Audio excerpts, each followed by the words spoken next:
very busy schedules to join us. And we are going to modify what we usually do because our guests have a time constraint. So we'll ask. Modified agenda we have. We have copies. We have copies, but. All right, so we're going to very quickly approve the agenda for today. Do I have a motion to, Chris and Stu, thank you. Minutes were distributed. Anybody has questions about that? Randy, make a motion to approve. All right, thank you. Second? Okay. All right, so then let's just have our guests. It's Bill Hollister and Cliff Cole at Penn Station Repair Work. So we...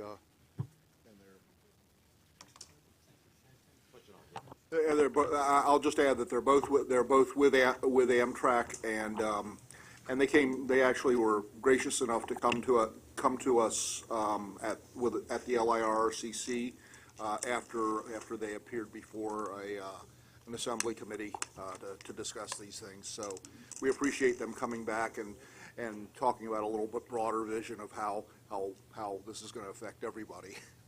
Thank you. Before we get started, two things.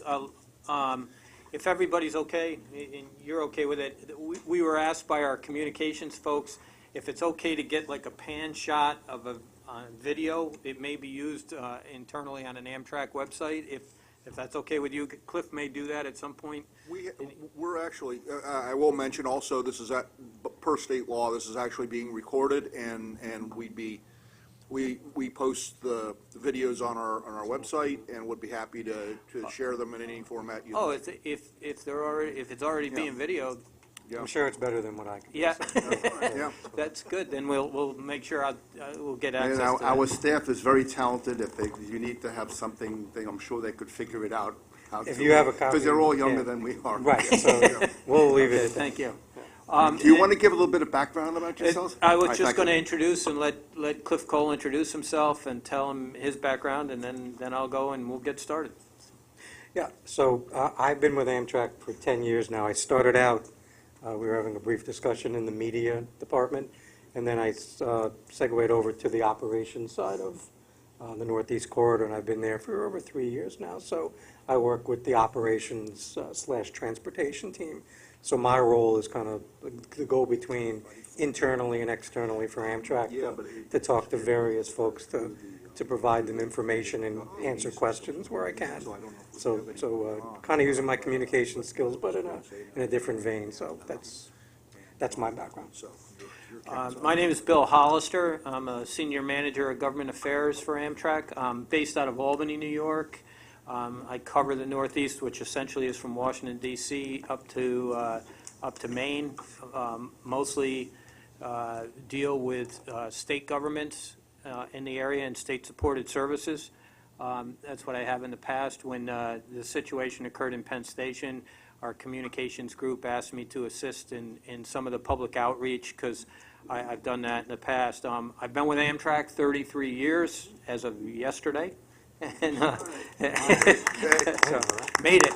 And I've been in various positions. Actually started out at this, Bill, and I apologize to the guys that have already heard me before, but started out as my summer job as a trackman and swung a hammer for a summer. I really liked it and saw some opportunity and did a number of years, between 15 and 20 in customer service operations, and I did 5 years in marketing where I had the honor and pleasure of working with Andrew Albert's wife, Maureen.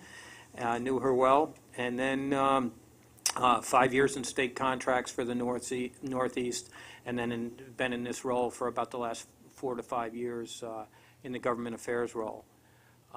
So that's my background. What I'm here for today, and I apologize for those who've heard this already, but number one, the first thing I'd like to do is to start off with an apology on behalf of Amtrak for those customers that have been disrupted and inconvenienced and what's been going on with the last several months over in Penn Station. This has been, very, very difficult for those folks, and on behalf of Amtrak, we take full responsibility. We're not going to point fingers. We're not going to say, oh, you know, if we had done this or we'd done that, it's too late for that. We have to take action now, and that's what we're here for.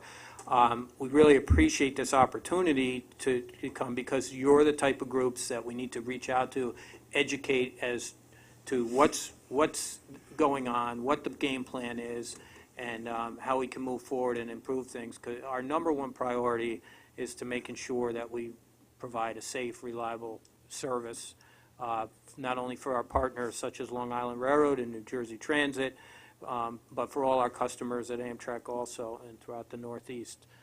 So anyway, with that being said, I think everybody is familiar with, you know, what occurred over the last few months over in Penn Station. But just so everyone is aware, Amtrak had a program that they were working on to renew the infrastructure in Penn Station, in the certain interlockings and in the track, full replacement of switches and track. It was going to be spread out over a year period, about a year and a half to close to 2 years. And when the incidents occurred, two derailments actually that occurred very close to each other, they take a look at the infrastructure and said, you know what, we can't wait, we have to make this better. And so what they've done is they've condensed that long-term plan and took sections of it and condensed it into a 2-month period, starting July 10th, and it's going to run right up until Labor Day, 1st of September. And they've come up working with our partners. We've come up with a plan for service adjustments in order to perform that track work. Like I said, the majority of the track work is full track replacement, ties, track, and signal replacement switches. So that is the major portion of it. I did bring a few slides this time from previous discussions. I've had discussions with the Long Island Railroad Commuter Council initially when this first started off. Just this past weekend I was on a phone call with the Rail Users Network. We've met with the Tri-State Campaign. We've talked with New York City DOT on major conference calls with all the transit groups throughout the region. So we're trying to communicate as best as we can and get the word out and provide communication to you know, lessen that impact on these service adjustments. Since our last meeting that I talked with some of you, Amtrak has come out with their plan, and New Jersey Transit has come out with their plan, and they're both posted on our websites, but I can talk about the Amtrak plan if you like today.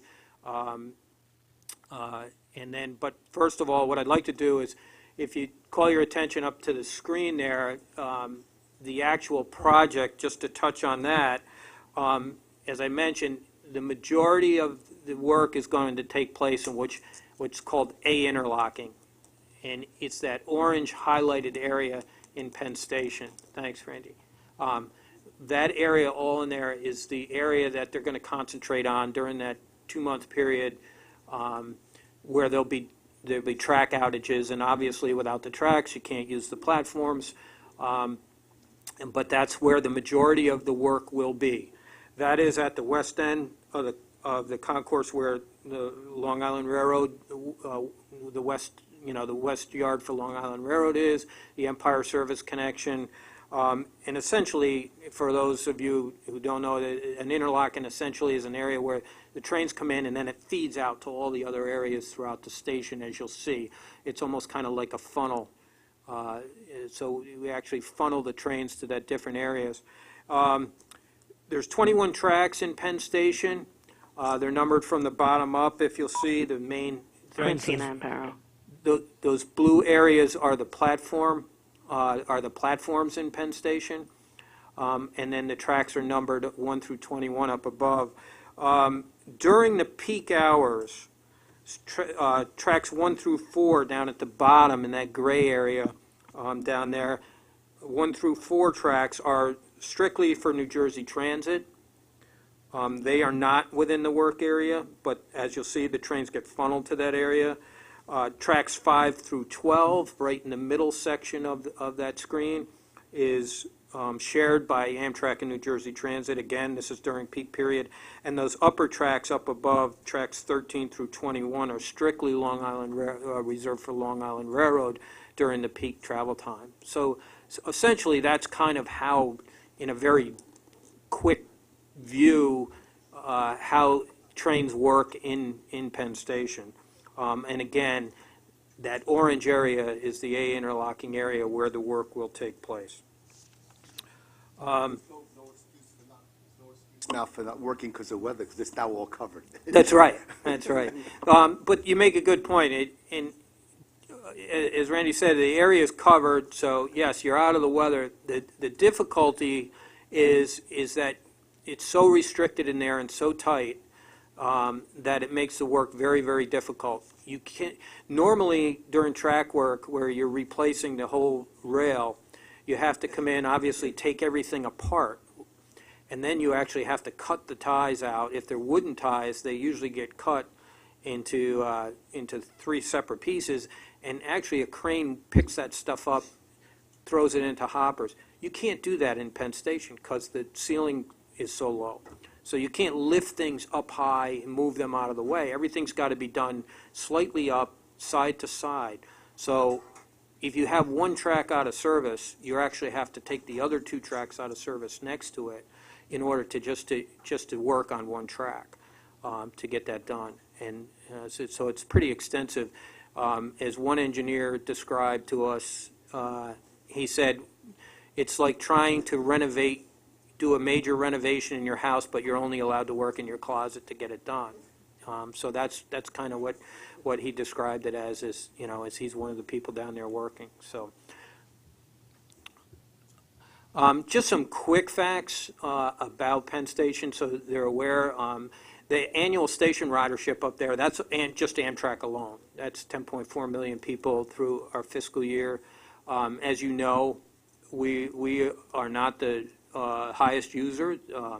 Long Island Railroad, you probably know better than I, but they have, I think it's roughly around 86 million passengers a year travel on their trains, on their routes. Jersey Transit, I believe, is around 47 million, give or take. And as you can see, the second fact there, the 1,300 train movements per weekday includes all the users. So every day there's approximately 1,300 trains moving in and out of Penn Station. Our president, in the hearings that he had with the New Jersey legislature and New York legislature, described that Penn Station was built for much less capacity. In the 1970s, it was at its capacity at about 500 trains. So we've more than doubled that. One of the notes I want to make also is the phenomenal increase in ridership from all the users over the last several years. I remember Jersey Transit coming out a few years ago, or about a year or so ago, and saying they increased, their ridership increased in 1 year by just under 1 million riders. So when you take that and you put an extra 1 million riders and combine that with the increases in record ridership that Amtrak has had over the last 10 years, on top of, and include Long Island Railroad's increases in ridership, when you look at that and they're all converging on Penn Station, it's just so much to handle. Every railroad is challenged that works, that serves Penn Station. And then the last one there, that 650,000 riders per day, per weekday, including all the users within Penn Station. So you can see that what they're handling there. And again, as I mentioned earlier, there's 21 tracks total. This next chart, just want to show you, shows the increase in ridership over since 1976 right up through 2016. Those are in decade increments. So the first ones you see was the 1970s. The second one is the 80s, and then the 90s, and the last one is 2000s. So you see it's more than doubled since 1976, the amount of trains that are that are going in and out of Penn Station. Again, you know, it was designed for a maximum of about 500. It was designed as an intercity train station, not as a commuter station. Sure. One question before you go on, because it's relevant to this, and I don't want to forget. Absolutely, yeah, feel free to interrupt. You might not want to say, but would the failure to deal with the problems of Penn and the A interlocking and the East River tunnels, which is coming in 2019, and all of this, is it similar to our subways, which have had deferred maintenance, or is it similar to Amtrak's parsimonious budget that the feds have given Amtrak over the years? I mean, can you attribute these problems to, is it an operational, is it a increased usage, is it a lack of funding, is it all of the above? I was just going to say that, all of the above. I mean, like I said, I'm not here to point fingers and say, oh, you know, this is the reason or that's the reason. I mean, there's two main reasons. It's you know, aged infrastructure and the increase in capacity, both, you know, the increase in capacity by all the users. Those are the two main reasons, but it's all of the above. You know, as you said, there has been deferred maintenance, although, you know, like I said, this was a plan. They were down there working, but they just saw the need to increase, you know, step up the schedule. I mean, there's no doubt that Penn Station is Amtrak's #1 station in the entire nationwide network. Yeah. Yeah. Well, I'll save something for last, but I was going to mention that. But it's a good question, and I would say, and to be honest with you, I am not familiar with the issues on the subway, so I can't compare. You know, I can tell you about Amtrak and Penn Station. So, the last one, the last slide, and this is kind of a little difficult to see because really this was an interactive slide that we just took kind of a picture of, but this is a slide that shows trains going in and out during one of the peak times during Penn Station in the morning from 8 o'clock a.m. to 8:40. And you can see, as I mentioned, just one day alone, there's 1,300 trains, but there's a total, right here, there's a total, I believe it's, each of the arrows and red lines indicate a train in the station. So between 8 o'clock and 8:40, you can see every single red line is a train that's in the station or moving in or out of the station. So you can see that at these times, the capacity, we just don't have room for anything else. So if one little thing happens on either end of the two funnels, say, coming in or out of Penn Station, all those trains are affected. And essentially, that's what's happened. So, you know, the other night, the problem with JO interlocking affects everybody, affects everything. So, you know, and that's what we got to concentrate on. We've got to concentrate on that funnel on A interlocking so, you know, the infrastructure and everything works properly so it doesn't affect all those red lines up there. That's what we're trying to do. So that being said, that's essentially, you know, the game plan for Amtrak is to work. I do want to stress that we're trying our best to communicate with all our partners and our riders. Long Island Railroad and New Jersey Transit state that they want to be in control and do the communication with their riders, and rightfully so. We'll be responsible for our Amtrak passengers as far as our communication with them, but Amtrak wants to take responsibility for communicating with all our partners. That's kind of what I'm doing here today. We want to make sure that everybody's aware. There is a website on Amtrak.com. It's Amtrak.com/NYP renewal. You spell renewal right out. If you go there, there'll be updated information on the plan, what's going on, what we're doing, you know, within Penn Station. Amtrak NEC, at Amtrak NEC is another one. There'll be Twitter feeds going on as we move along, and we'll try to keep everyone as updated as we possibly can as to the progression and how we're doing. But again, July 10th through, right up through the beginning of September. There may be some times in between where we don't. As far as Amtrak service adjustment goes, we are canceling a total of 6 trains on the Northeast Corridor, 3 round trips on our Northeast Regional service. There's service adjustments to the Keystone service, which is between Harrisburg, Philly, and New York.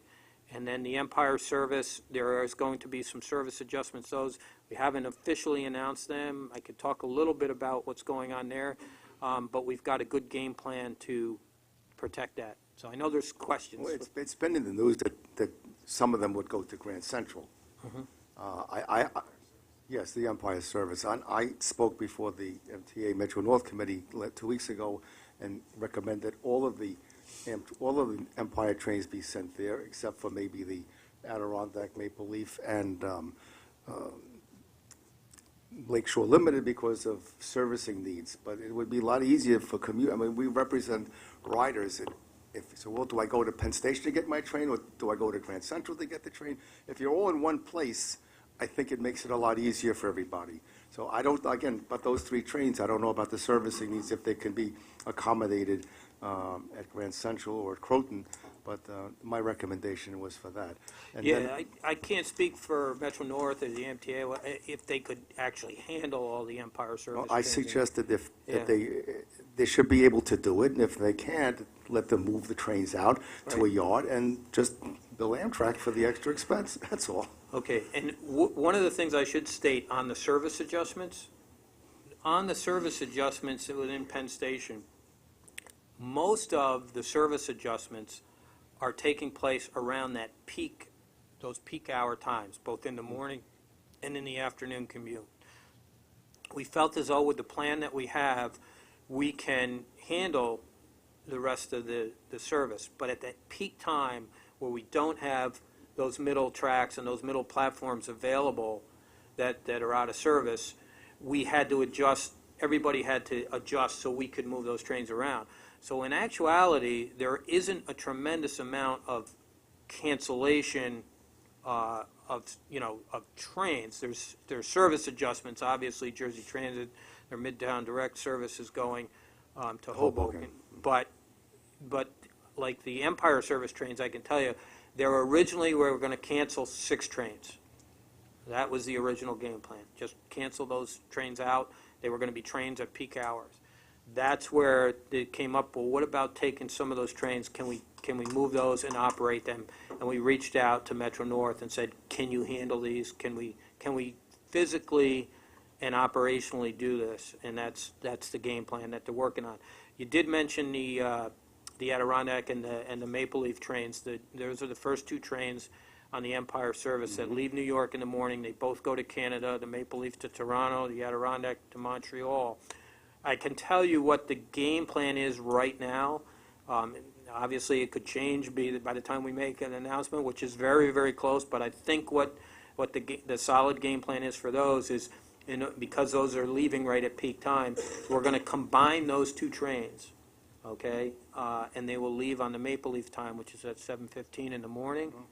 They will operate to Albany, and they'll split as 2 trains in Albany. The Adirondack will continue on up to Montreal. Maple Leaf will stay on, its regular schedule. So that's the game plan. And they're very popular trains. They're very heavily traveled trains. My question was, how full are those trains that are getting, are they, I know a lot of times I'll go to, sign up for a train and it's full. So are these all full trains, so some people aren't going to be getting on? Well, they're trains, as I mentioned, some of the trains that are being affected are peak trains, but also what we're doing, because of some of the cancellations in the corridor and some service adjustments, we are adjusting one of the long-distance trains, the Crescent, that comes from New Orleans and up to New York and departs New York going to New Orleans. That train will arrive and depart out of Washington, D.C. during this program. That won't come into New York. So what that's doing with some of the service adjustments is we're freeing up some equipment, some coaches, from some of the other trains. So those trains that are at peak time and you said, are full, then we can add additional cars onto those, so that overflow. So we are looking at an equipment plan. And the only other, one of the other things, Sure. the Acela is not impacted. Right, the We're Acela not trains. canceling any of the high-speed service during this Right. work, so. One of the things I should mention, though, too, is on those, there's a whole, not only is there a train schedule plan, but Amtrak, and again, I can only speak for Amtrak, can't speak for Long Island Railroad or New Jersey Transit, but we are taking a look at our whole equipment plan also during this time, so we can allocate the right amount of cars to those trains to cover those trains also. If the Grand Central Plan comes to fruition, which it's very close, we think we've got to enter into agreements, we have to get crews qualified, we actually had to do some, on the trains that are going to be operating in there, we had to do some modifications for the third rail, because it's different over at Grand Central than it is at Penn Station. We're working on all that stuff right now. If that goes in, if everything comes together and goes into place, Empire service should be covered totally.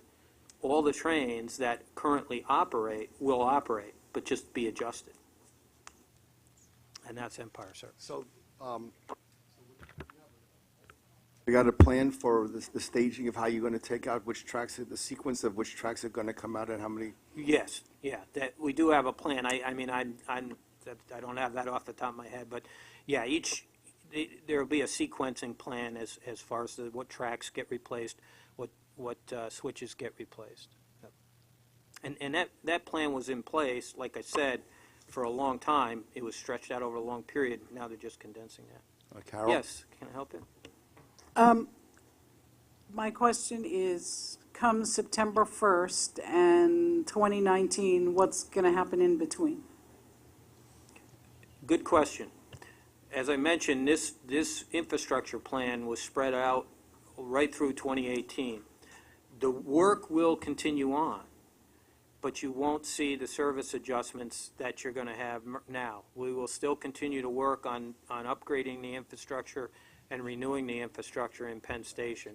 It's just you won't see the impact to the schedules or service adjustments. As I mentioned, we essentially accelerated that plan and therefore condensed that into that 2-month period where we had to do the service adjustments. But It's 2018, not 2019, Carol, right? Well, I mean, I thought you said 2019 was the next, isn't that? 2019 is the East River tunnels. East River tunnels. So, This has to be done by then. right, so so my question was, what's happening between September 2017 and the 19th? Yeah, the infrastructure work will continue on, but it will continue on to the original game plan of, not affecting the service as such. There could be, our president alluded at one of the legislative hearings that in 2018, there could be another service adjustment as a result of work, but it wouldn't be as extensive as this, and it wouldn't last as long. It wouldn't be all-encompassing, affecting all the services like this one is doing right now, if that occurs. I will say, though, that like I said, just so everyone understands, that this was a long-term plan. It's being condensed, so that work will continue on. We were doing work prior to all this happening. This work was going on. As customers, you probably didn't see it because it was taking place on weekends, at nights, during long holiday stretches. That's the kind of things we were doing. When these incidents occurred, that's when they said, we can't do this any longer. We've got to get this done now.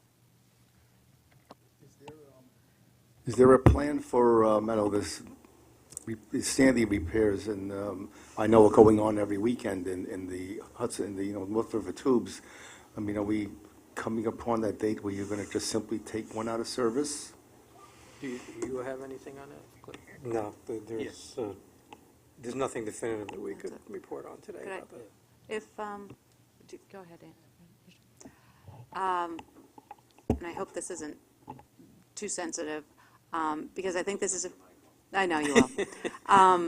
But I think you can appreciate everybody's at a highly sensitive point, and absolutely, confidence absolutely. is everything. And I think there's also a huge appreciation that Amtrak has been severely underfunded for years. Decades. And having been the situation, one wondering how much in this work that you're doing, because New York City Transit has done tremendous Sandy work already on tunnels and infrastructure, how much collaboration there is in conferring with them on the work you're planning to do, and what the budget allocated for it, if we can feel confident that enough resources are being put forward, and that the timeline that you are scheduling for this work to be done can be accomplished, and how open are you able to be in giving detailed information to the MTA on how you're going forward and who the contractors are and what the staging is, so that confidence could be gained or understood to really get this huge thing done. You're specifically referring to the tunnel work. To the work in Penn Station and the tunnel work. Yeah. This work has already been fully funded. And This was the what's the Penn Station renewal. What's the budget for it? I can't say off the top of my head. I'd hate to give you a It's hard, figure. the only reason we can't say that right now Yeah. is because we're still trying to get the final total on how many people we're going to need, what that cost is going to be. So what Bill is saying is that we have the resources to pay for this project. The final cost we can't speak to today because we don't know. The engineering folks still need to finalize their budget before we can present a public number. Right, on what and that's we're, gonna cost. and like I said, the Penn Station renewal program that I mentioned, this condensed version and into 2018 to repair the infrastructure within Penn Station. That's fully funded. We're moving ahead with that. We're going to complete that no matter what. The tunnel situation that you asked, that's kind of a separate issue. I apologize. I can't offer you anything on that. I could say that we could check on that and come back and have the right people talk to you on that. I'm involved There's a with it. tremendous resource Oh, sure. at the MTA on how much work they've done, Mm-hmm. and especially since Sandy, Yep. and Yeah. continuing to do, and thinking that that could lend, more confidence to understand, yeah, we're all on the same page as Sure. to how long these things are going to take and And how you're those going about it. conversations could be going on. I can't say yes, they're not, or no, or yes, they are, or no, they're not. Those conversations could be going on. One of the things that, as you probably saw, that our president also proposed is having a task force headed by Tom Prendergast that brings all those entities together. And brings all the entities together and to work on an overall plan just for that purpose, for all the infrastructure purpose, for the old operation of Penn Station. So that's why I'm saying I think those conversations are already taking place, but, I'm not involved with those conversations, so. Go ahead. So if you're an Empire Service customer and you're traveling south of New York, will there be any shuttle service provided between Grand Central and Penn? We were looking into that. Your mic's off. Did you hit that? But anyway, we actually we have people looking into that right now. We were on a call with the New York City DOT. We're trying to we're taking a look at those specific trains that are affected, looking at the connection history to see, how big a need there is. New York City DOT has already told us that they're actually, their game plan is to increase like the bus service around the Grand Central area during that time anyway. So we're not sure if it's actually going to be needed because there's already going to be service. What we don't want to do is put extra buses on the streets and clog up more space But at the same time, we want to be able to make sure that we're moving passengers back and forth. So that's There's kind of actually the no bus consideration. that goes from Grand Central to Penn. Uh-huh. You mean, you can spruce up 42nd Street service or, Sure. you know, the number 1 on Park Avenue South, but it's not going to help It's Penn. not a direct, yeah. There's, a, you know, you can take 2 subways or you can A lot walk of to it, Fifth a lot of Avenue. it yeah. will be dependent, a lot of it will be dependent upon, you know, an evaluation on the need for folks to get from Grand Central to Penn, because the trains that were, if we get the approval to go into Grand Central, we will have folks getting into the city, the heart of Manhattan. So whether or not they need to get back to Penn Station or not is not something that's, I was talking about the the Yeah. ones that Yeah. have an Amtrak ticket, say, from Albany to Philadelphia or something. Right, and we are looking at that, Andrew. Yeah. I can tell you right now that the trains affected by this, that we're looking at going into Grand Central, I can tell you right now, there's 2 early morning trains, and the majority of those riders, I can't say, you know, totally, but the majority of those riders are mostly coming into New York. They're, you know, a lot of our Hudson Valley riders, even some from Albany, but Rhinecliff and Hudson ridership, which is pretty strong for Empire Service, they consider themselves commuters. They're mostly your, you know, 10-trip ticket holders and monthly ticket holders, and, you know, they're commuting back and forth.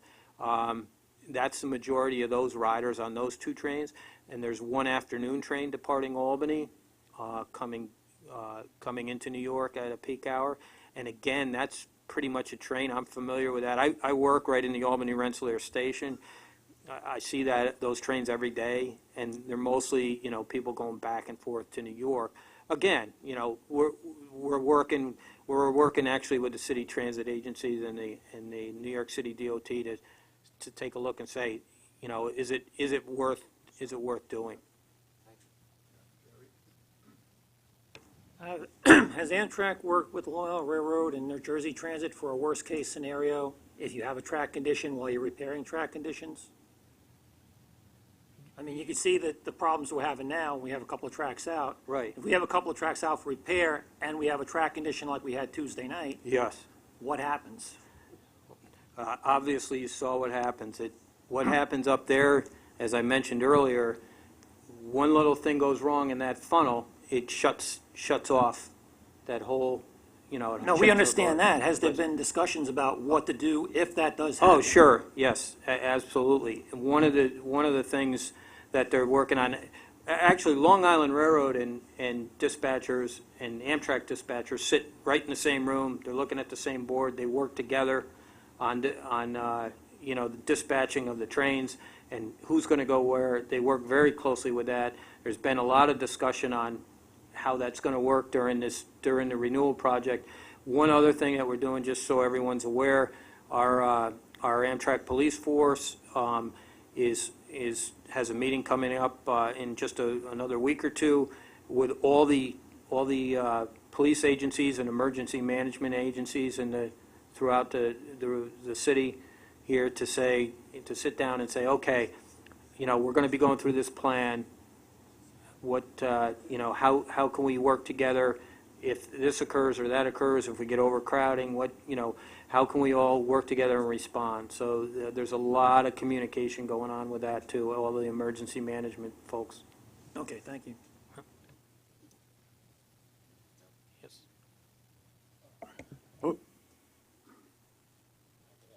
Oh, am I correct in assuming that the project you're discussing here today is simply repairing and replacing existing infrastructure, rail, ties, roadbed, fasteners, whatever, that this does not involve any realignment of anything, putting in higher speed turnouts or anything like that, which there's probably no room to put in anyway? Well, it is an upgrade to the current facilities. The stuff that's in there is pretty outdated. So the stuff, you know, the switches and the track, everything that they're putting in there is an improvement on what's currently there right now. But that, you are right, it's about renewal, and it's about replacing the infrastructure that currently exists in that A interlock. You know, when you get all through, a track diagram isn't going to look any different than what it does There now. could be slight modifications to some of the diagrams, some of the things, but it's pretty much going to be the same. it's pretty much going to be the same dispatching and the same layout of tracks. Really can't increase anything hardly in there. You don't have any room to I know increase. there's Yeah. no room for anything, Yeah. except that's why they did it the way they did it. Right. When they did it, I But guess. it's an upgrade, and a renewal, and a replacement of the infrastructure. All right. Hey, Larry? I've got a question. Is this work going to be going 24/7 with you guys? And why can't the crews be doubled to try, since you're taking out such a large section, why can't the crews be doubled and why can't it be 24/7 to get this done? I represent riders who are just ready to, they're ready to kill because, they've had problems every single day, 3-4 days a week. Now, it would seem obvious that if you double crews, if you double shift, triple shift, whatever it needs to take to get things done. What's the crew shifts? That's exactly what we're doing. In fact, when I left Penn Station today, there was a pile of brand-new trackmen sitting in our human resources office. They're increasing forces, and they're going to, do whatever it takes to. They know they have a condensed schedule, and so they're going to do whatever it takes to get that done. There will be increases in, as I said, on during the out periods. Those downtimes where it's not peak periods, weekends, nights, that kind of thing. That's where the majority of the work is going on. Now, has there ever been any discussion in regard, I'll give it to you in a second, Edith. Has there ever been discussion into increasing tracks that are available to Long Island Railroad use, laying down additional third rail, so this way Long Island Railroad does have access to other tracks? Or this is not even any kind of discussion or anything? I couldn't answer that one. I'm sure that there's been discussions between Long Island Railroad and Amtrak on the usage. I mean, that comes down to the agreements, the access agreements in Penn Station, and I'm sure there's been discussion. All services want more tracks and more space. I'm sure that's been part of the discussion. Edith? Thank you. My concern is going the other direction. At present, I'm going out on the 315 this afternoon. But I come down from Washington Heights and have to turn around and go north. And we do that only because how terrible Yonkers Station is. Yonkers Station has a humongous vertical gap, tremendous vertical gap. It's at least 4 or 5 inches. Is there any discussion about rectifying that at some point in this? I mean, you literally cannot get onto or off a train at Yonkers in a wheelchair. Yeah, unfortunately, That's a Metro North station. You're just tenants there. right. Yeah, exactly. We stop several of our trains there, but it's a station owned and operated by Metro North. I know there's obviously all the transportation agencies have to be ADA compliant, but. Excuse me, I have brought it up in this room Yeah. at PCAC over the years. So we'd be happy to bring it up. Thank you. Chris? Randy, I hope we are going to work on that because I have mentioned it as well as was Edith, because it's enough with that station. That station is like you can see the ground. I should never see the ground like that. My concern is also with the trains that go to Albany. I travel a lot to Albany or sometimes to Rochester as being as of other hats. I hope the trains do go some points to Grand Central because, with Penn Station doing all that construction and looking at your maps, I'm concerned of I don't want to be stuck in a tunnel. If we have to be stuck, or say, God forbid, we get stuck, let's be stuck at 125th Street. At least there's something there. We can then take a train down to somewhere in the city to get to where we have to go. The other one is regarding you mentioning about buses. As I agree with Andrew, not going to happen because traffic from Grand Central is a suicide mission, as well as Penn Station. We have subway trains, yes, may be crowded a lot, but there's other ways. We have to try to remember one thing, ADA regulation for a person who is a wheelchair walker or cannot just combine between Grand Central and Penn Station. we have to make sure these customers are also safe. I am a ADA person with disability, and I do use the Amtrak trains. And I will say this in a good note, your conductors on the trains from here to Albany or sometimes to Rochester are very good. Even the conductor named Marty is very good. Marty Quinn. I know What Marty do you mean well. he quit? No, Marty Quinn is his name. Oh, Yeah, thank you. He's an excellent conductor. Thank you. I know him very well.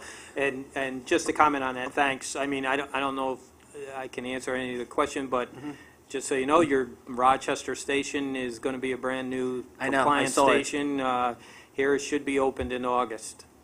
So, Yes, and the Rochester community who represents part of the Special Olympics want to thank you because now they feel safe to get on the train now. right. And your staff there are very well, very professional. And I will say this, my concern is we need to work on, when this adjustment comes to the Grand Central, I hope your ambassadors are more up to date of where connections to the Grand Central and to Penn Station. Because you got to make sure if that elevator is working too. It's a good point. That's a very good point. Because I know that in some of the service disruptions that have taken place, I know down here when you had the winter storms and whatever, there were some people coming that we actually diverted people over to Grand Central to get them up to trains, on Metro North trains up to Croton Harmon because we weren't able to get into Penn Station. And that's a good point. We plan on, I talked to the station manager over in Penn Station, and he plans on having staff over at Grand Central for those trains to help direct people that are coming in and out. Your planned right now, three trains to Grand Central. How about the weekends? Is everything normal on the weekends, or this is only for weekdays? That's pretty much the weekday schedule. That's pretty much a weekday schedule because we can accommodate the weekend schedule. So which terminal you go to would depend on day of week? Yeah, here's all the service on the Amtrak service is reserved. So anybody that's going to be making a reservation on Empire service is going to know, what trains. And again, the majority, the Grand Central trains, the majority of those riders are pretty much commuters. The service plan that you detailed earlier with some Keystones ending at Philly and the Crescent beginning in Washington, that is weekdays only, not weekends? My understanding is it's weekdays, but that I could be wrong. I can check on that for you, Andrew, and get back to you. That's almost as confusing as Yeah. the tri-weekly Yeah, trains. the Crescent during the whole period, I believe, is Washington. Of the trains that are affected, do most terminate there, or are most through trains? Do we know the mix? The breakdown? It's actually about equal. Okay. And I'm just I am commenting on the Amtrak service. Yes, that's The Amtrak service plan, it's equal. It's essentially, what we announced on the corridor service is 3 round trips, 6 trains. It's three up, 3 down between Washington and New York. The Boston to Washington service is going to be all the trains between Boston and Washington, as Cliff had mentioned, all the Acela service is going to remain the same. But the Empire service trains and those Northeast Corridor trains between Washington and New York, it's three round trips. So three up, 3 down, 6 trains total.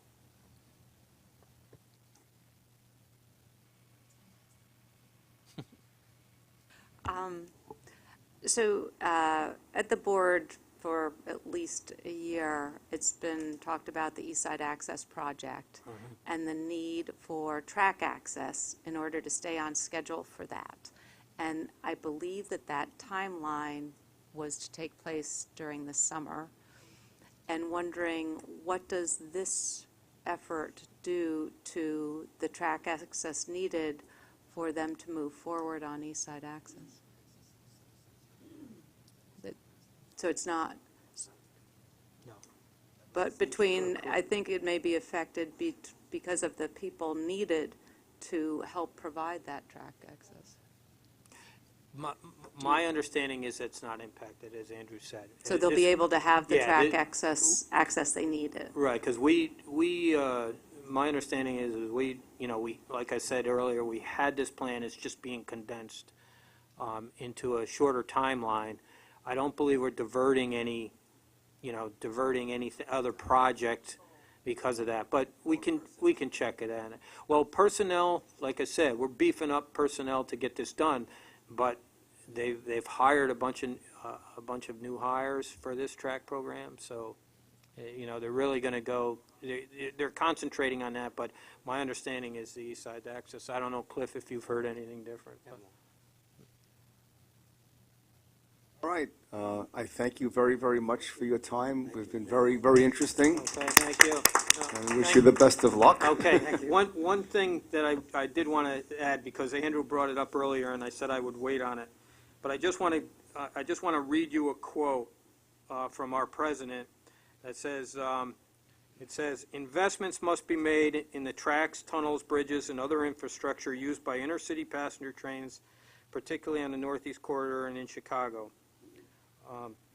It says, "Otherwise, we face a future with increased infrastructure-related service disruption and delays that will hurt local and regional economies and drive passengers away."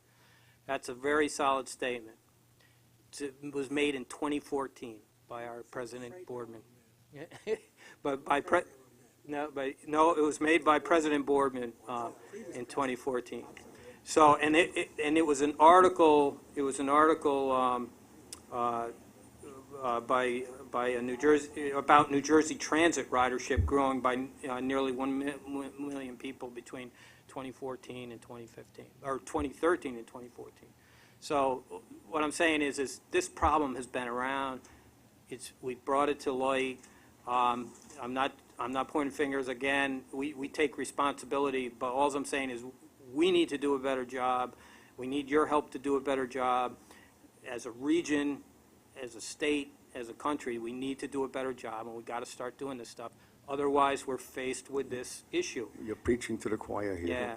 What was the website again that has your plan? Amtrak.com/NYP renewal. Thank you. Okay. Okay, thank you very much for having us. Appreciate it.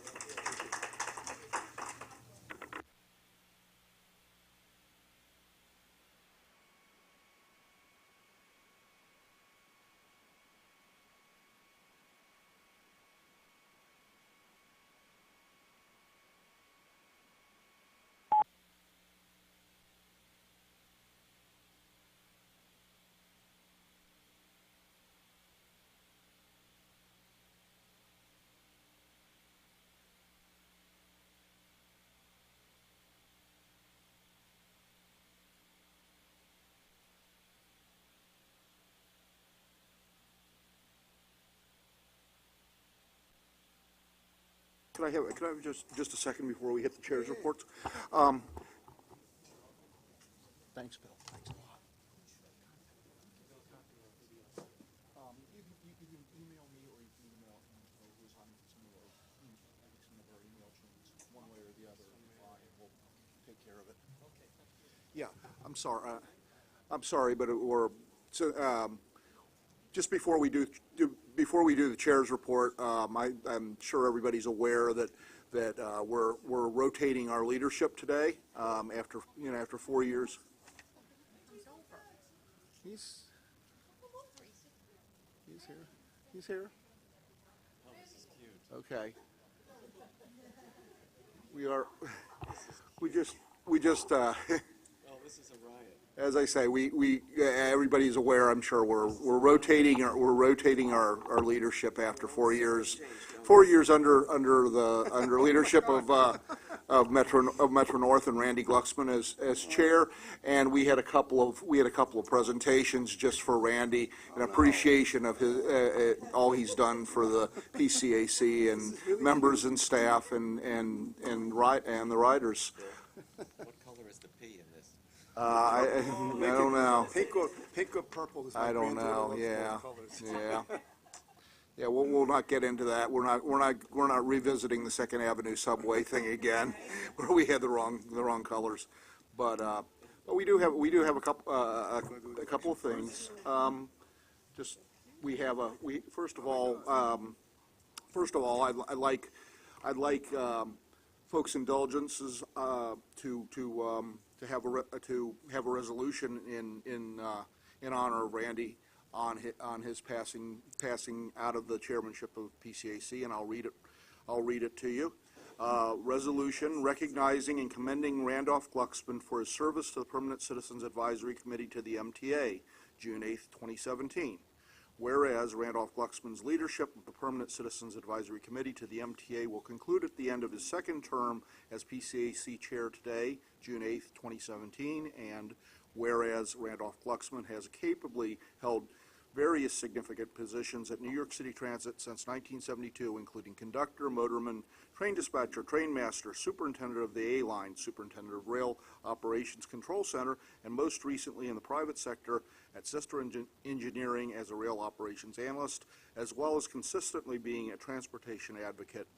And whereas Randolph Glucksman brought the knowledge and experience gained from these positions to the role of PCAC chair and has given selflessly of his time during his tenure to promote and protect the interest and well-being of the riders and PCAC council members and staff. And whereas the members of the PCAC wish to recognize and commend Randolph Glucksman for his service as PCAC chair, now therefore be it resolved that the Permanent Citizens Advisory Committee to the MTA does hereby recognize and commend Randolph Glucksman for his service to the PCAC and his unfailing commitment to the betterment of the MTA riders for these past 4 years, and we thank him for all he did to strengthen the PCAC during his tenure. We wish him well as he continues to lead as PCA's first vice chair, the Metro North Commuter Council chair, and as an MTA board member representing the Metro North riders. And I recognize a couple of those things are still in formation, as we say, but we're confident they're going to happen today and later this month up in Albany. Thank you. Second to that?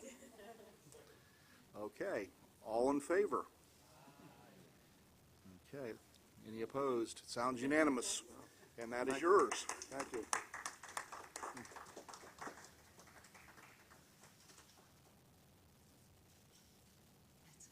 8 by 10s, whatever you So- need. So we have, Thank so we have a couple of other things. We have one that was signed by members, and one that was from staff, and then we have And, Oh, my a goodness. little special well, thank dessert- you, so special we're headed to put dessert. on the side.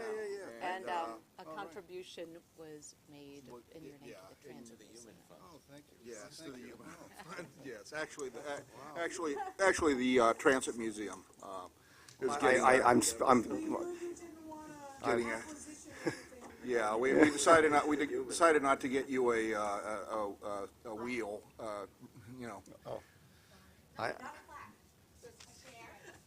I have chairs.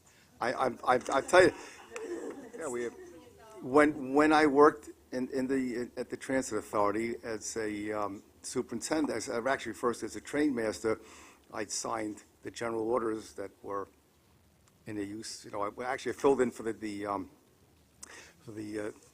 was called the adjutant. He was the assistant to the superintendent. He was on vacation, so I filled in and I got to sign them and write them. And then when I worked at the CPM, actually as a train master and as superintendent, I implemented the general orders. And then when I went to CPM, I arranged to get them, so it's very nice. Thank you.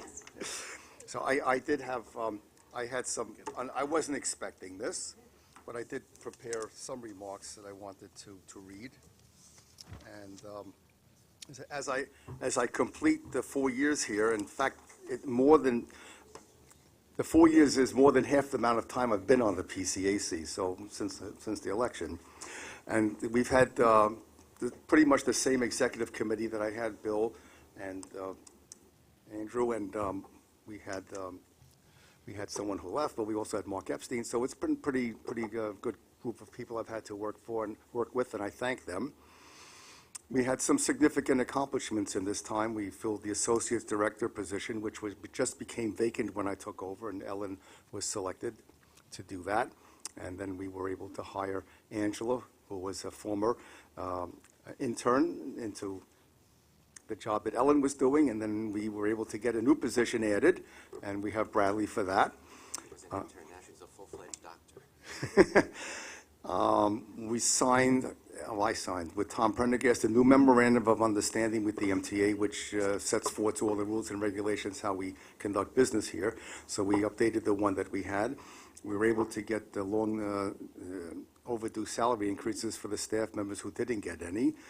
We moved into this new space here, which was a lot better than the rat trap that we were in over at 347 Madison, with the leaks and everything else there.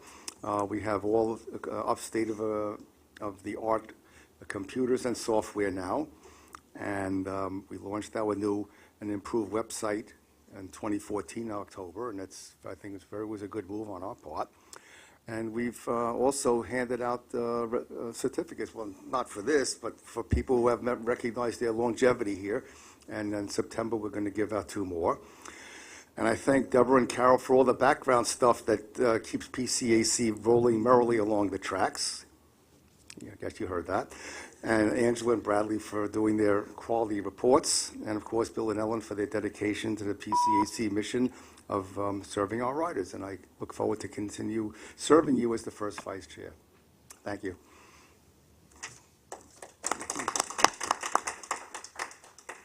All right, so getting back to the business at hand.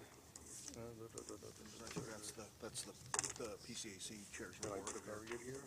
Yeah, it's here, I think, this one. It's PCAC chair's report, Yeah, where you're going. okay. All right, so we're going to, I want my, what are these people filming here? That may be News 12, they were alerted to the Amtrak people being here. Oh. Okay, so Chair's report.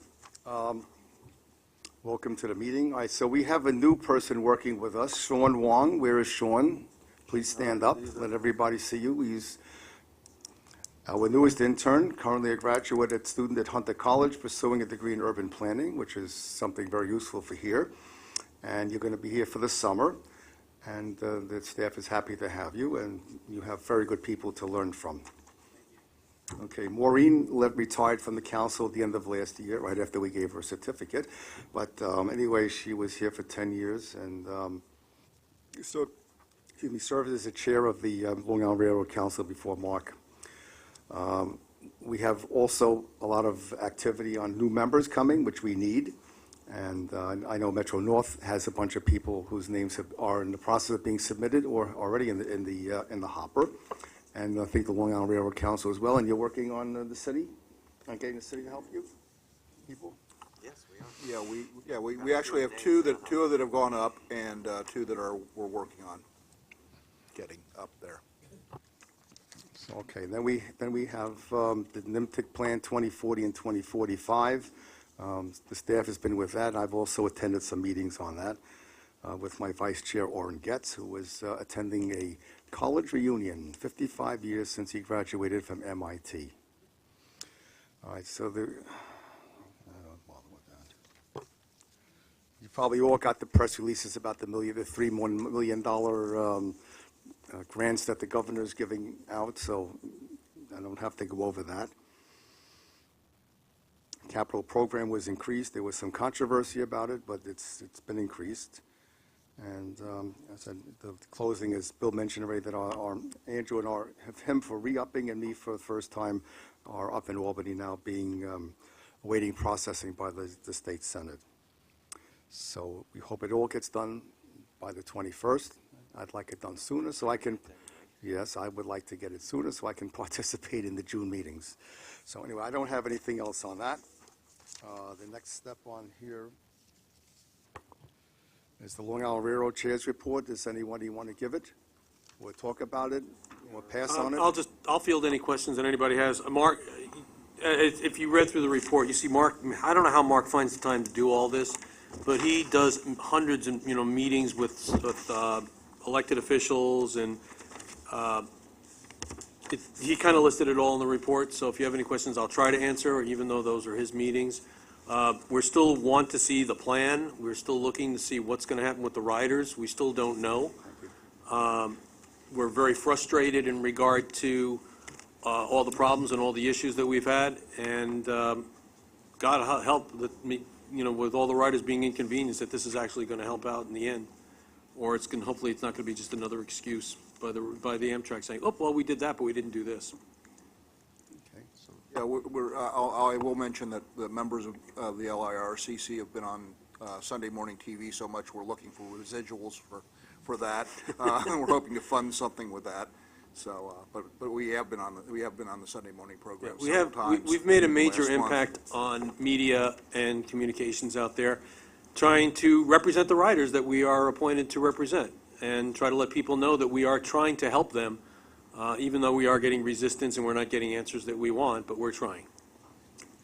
Okay, thank you. My report was distributed. If there are any questions, I'll entertain questions. Yes.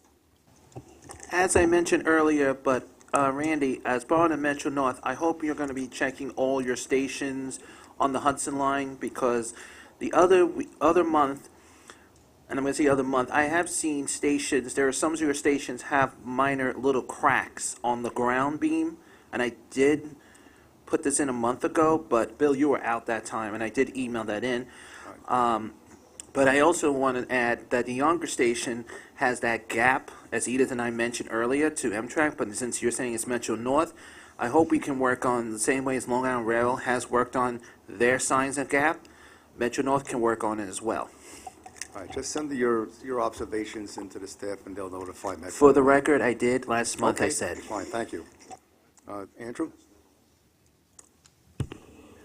Anybody that has access to the media knows life on the subways the last 2 weeks has been nightmarish, to say the least, culminating in the trapped F train at Broadway Lafayette, with people's fingers showing through the doors, trying to pry the doors open, writing their names in steam on the inside of the car. I spoke to Winton Haversham, the senior VP for subways, about why the backup power systems on this admittedly old R46 car or train did not come on. He said there are backup systems. There should have been, they should have gone on. They have shopped the car at the Jamaica yard, to shop the train, the whole train, and to see why this failure took place. I have been on a stalled train that has lost power on an R160, and the backup power did come on. Unfortunately, even the announcements did not come on this trapped train at Broadway Lafayette. That being the case, I think the conductor probably should have gone through the train and told everybody what was happening, absent the mechanical electronic announcements, or the PA announcement, because it was an older car. Other than that, work continues prior to the M line viaduct shutdown, which is coming very soon. I see signs up all over the place which tell me now that the Clark Street Tube will be shut every weekend from this coming weekend through spring of 2018. So don't expect to ride a 2 or 3 train from Manhattan to Brooklyn during that entire time on weekends. The 2s will end at South Ferry, and the 3s will end at 14th Street during this time. What about the ones? The 1 is going to be normal. And then, of course, the M train work is all a prelude to the L train shutdown in 2019. So I did speak to various people at MTA, and it is not business as usual now. Their goal is to get trains every time there's a holdup, whether it's a sick passenger, a police action, a broken rail. They want to get the service moving much more quickly than they have in the past. We will see if that happens. Anything else? Yes. Some of the question you just mentioned about Clark Street, you went too fast. What days are you saying is official? Because according to the schedule, this weekend. Yeah, I know it's this coming through weekend. Spring of 2018. But do you have the other days that's coming up? Every weekend. It's not doing it on Every weekend. Well, you better double check, because on the MTA.info, It's every weekend. I'm just telling you what the website's saying. It's, they change it. I agree with you're saying, but the website's skipping a weekend. That's the 24th. The staff will look into it. If there's a weekend skipped, I will find out. But Andrew, as I was saying before, is I hope all those ideas we put in for speaker, that speaker that said, where the 2 is not going on the weekends, I hope those signs will be more Well, that equipment is used to having a South Ferry destination or a 14th Street destination, But not on the train. unlike the other trains which Or not- did not have 96th and Second Avenue programmed on them yet. Yeah, but not on the two. Right. Edith? Thank you. I'm really glad that we are so cognizant and aware of train issues. The buses have been a total disaster as well, and nothing is being done with the buses, no adequate signage, incorrect information being put out there, etc. This is an abomination.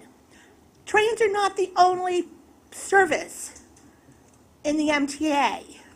Trains are not the only service, and how about a little attention to the other things? I was waiting on 32nd Street. I'm watching. Obviously, the 32 and the 4 are making the turn. They're not coming across. No signage, no information, nothing on bus time. What day was this, Edith? This was the last DIA meeting. I'll give you the exact date of it. I reported it to Stephanie. This is ridiculous. I had to wheel all the way down 32nd Street to the starter to take his attitude. The day before, they put up signs throughout Washington Heights saying the M3 was running on Autobahn. Nothing runs on Autobahn. Bus time had the M3 running to 135th Street, and it wasn't. This is ridiculous. You know, there are a lot of people who use buses because we have no other choice. And I'm a little tired of feeling like we're not even second-class citizens, we're like the 26th class citizen. I would also like to bring up the issue about the accessoride at the last board meeting. This is ridiculous. The total ignore, the fact that the MTA could care less about paratransit is ridiculous. Edith is referring, for those of you that don't know, the last full MTA board meeting, there were about 45 to 46 speakers here, most of which were on the accessoride issue. After taking about 25 of them, acting chair Ferrer said, we have to do board business. We will make sure everybody gets heard. It actually wasn't a humongous board agenda, but there was a session in the inner room here. And when we came out, many people decided they didn't want to wait to speak, and they left yelling shame. And Because they had accessoride right. pickups. However, I did ask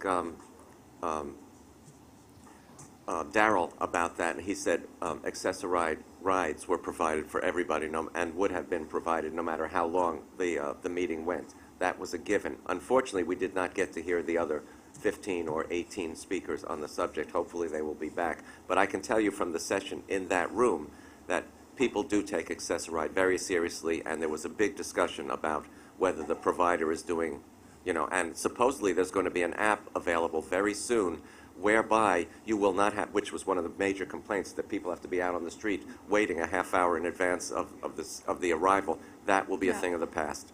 No, it's that accessoride has half an hour to be late, and we get 5 minutes. But you are out there waiting in the cold or heat or whatever, and that will be a thing of the past at least. You'll get a notice telling you how close it is and when you should. We've had that notice. They don't work. You get the notice. There's no vehicle there. The vehicle has come and gone.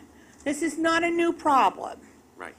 This is a problem that has been going on since 1984, when the governor's transportation program was done by Mario Cuomo. This was the result of a major lawsuit. It gave us paratransit, it gave us accessible buses, etc. And we've gotten no further than that. Okay, moving on. Is there any old business that we need? Is anybody, any more comments on Andrew's report? Okay. All right, so let's go on any old business. Okay, so we go to the elections. You want to present the slate? Yeah. New business. I said new Well, business. that's the first new business item. Oh, I thought it was regular business. Well, we could do, I think we should do the elections to make sure we have a quorum and people can be around. Okay, so as I mentioned earlier, the leadership is rotating. This is the four-year period starting tomorrow. Will be the four-year period where the New York City Transit Riders Council takes the chair of the PCAC. The Transit Riders Council has voted to nominate Andrew Albert as PCAC chair. The Long Island Railroad Commuter Council has also met, and they have voted to nominate Ira Greenberg as second vice chair, and Metro North, as I said earlier, has met and nominated Randy Glucksman to serve as the first vice chair. And those are the offices we have to elect today. I will also mention that since Andrew is serving as both PCAC and New York City Transit Riders Chair, his council has designated Bill Guild to continue to serve on the PCAC Executive Committee as Andrew's representative as NYCTRC Chair. And that will mean there'll be essentially no change to the makeup of the Executive Committee. We'll stay the way we were, with Andrew taking the chair rather than Randy. So that's that. Those. Excuse me. We have Lauren on. Yeah, and and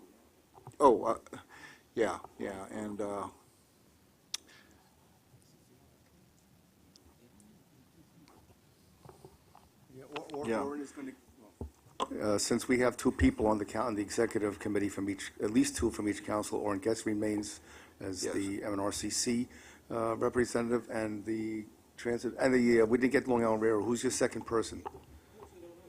Is it Mark? Well, it's Mark. It's chair. I think it's Mark. It's Mark and Ira. Mark and Ira. All right. Right. Yes. So Yeah. then there's no change. Okay. Yeah, so there's no change there. All right. So we want to Yeah, call for. yeah, and that's I should have said that. Orrin continues on as the representative. And Bert. And Bert continue. Well, yeah.